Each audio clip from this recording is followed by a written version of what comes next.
Hey there, Grumpy Old Fart here. I'm doing an AD&D monster video on tribes. Many monsters in Advanced Dungeons & Dragons are available for the Dungeon Master to use in his game. Monsters, there's books full of them listed, and many of them are tribal, meaning they congregate in family groups around tribes. Player characters may run into groups of orcs, bugbears, gnolls, goblins, lizard men, or many others in any number of settings. These tribal warriors can swell the ranks of dark armies, or they may just be in the service of an evil wizard or a warlord. Aquatic tribes can act as pirates. Their warriors could be paid by your villain to delay or kill the player characters, or just to collect tolls on a mountain pass. The possibilities are endless. Regardless of their place in your world, these tribes are viable communities. Their warriors serve a place as hunters and providers, earning income as mercenaries and soldiers. The warriors have responsibilities. They are not the mindless rabble that a lot of people play them as, and playing them as mindless rabble does both the warriors and your PCs a serious disservice. Chance encounters are fine, but don't overlook the possibilities that these warriors represent in the overall storyline of your campaign. Use them for their enormous potential. This is advice mainly for dungeon masters, so that's who I'm gearing this video for. I'm listing them here. I'm trying to list as many of them here as I can in order of ascending hit dice from lowest to highest. And I'm including only the ones native to the prime material plane, because there's other ones out there.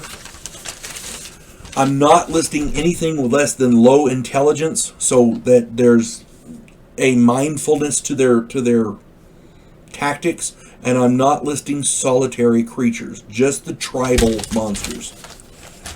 Kobolds have 1 to 4 hit points, and they're lawful evil. Nixies have 1 to 4 hit points. They are neutral. Pixies have 1 to 4 hit points. They're neutral. Muck Dwellers have 1 to 4 hit points. They're lawful evil. Germalanes have 1 to 4 hit points. They're neutral evil, but they have lawful tendencies. Grig have 2 to 5 hit points, and they are neutral with good tendencies. Brownies have a half a hit die, and they're lawful good. Atomies, A-T-O-M-I-E, atomies, have a half a hit die. They are chaotic neutral, but they have good tendencies.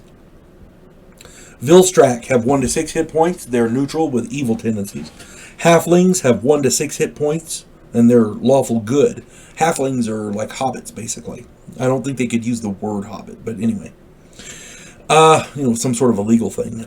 Goblins have 1 to 7 hit points. They are lawful evil. Buckons have 1 -1 hit die, and they are neutral. Mites have 1 -1 hit die, and they are lawful evil. That means 1 hit die -1. So it's a D8 -1. Snaiads have 1 -1, and they are neutral.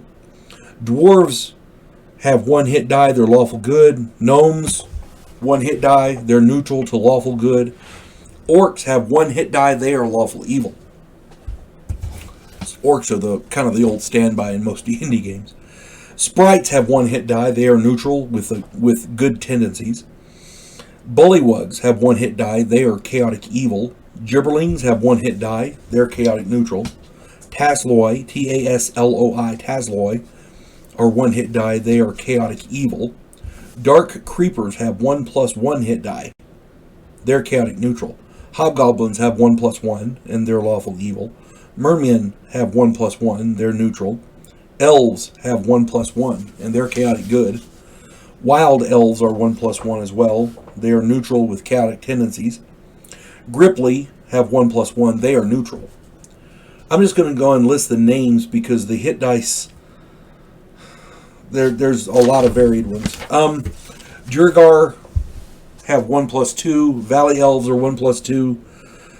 Aarakocra, A-A-R-A-K-O-C-R-A, Aarakocra, 1 + 2. Norkers, Quaggoths, they are both 1 + 2. Formians are 1+1 to 6+6, so there's quite a variety there.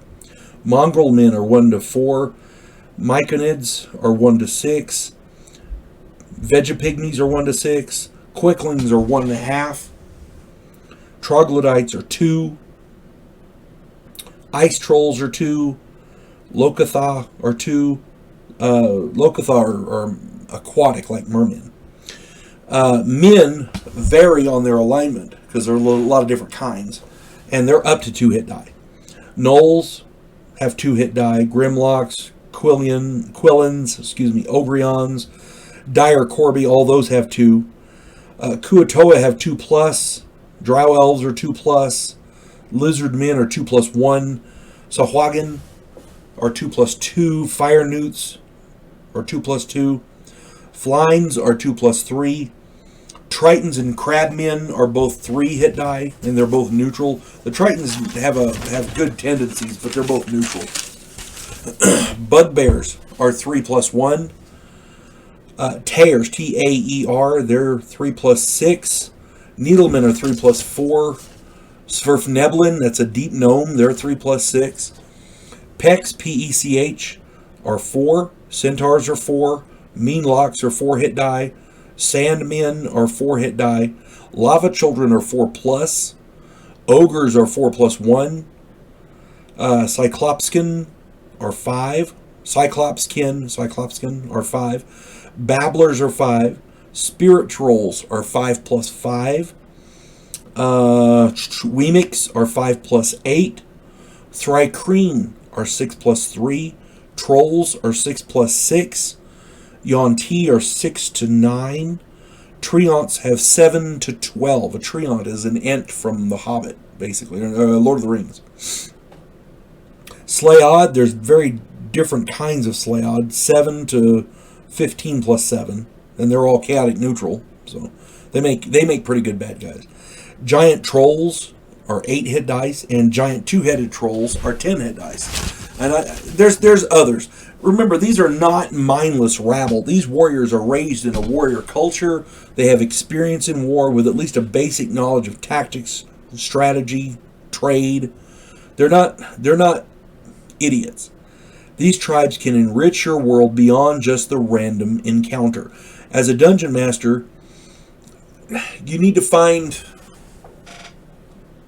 people to populate your world with, and some of these tribes make pretty good citizens of your world. I'm not saying they're honest tax-paying people, but they may just be thieves and bandits. But you never know. It's up to you. It's your world. When you listen to this video, you can list out the creature type and the hit dice, and that will give you an idea of which ones to use against your players.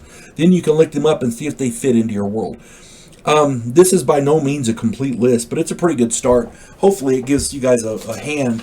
And remember, your players rely on you to create a world for them to play in. A few quick maps and jotting a few notes down sometimes doesn't get it done, especially if you're planning on a long campaign. Definitely make more areas to your world for your players to explore.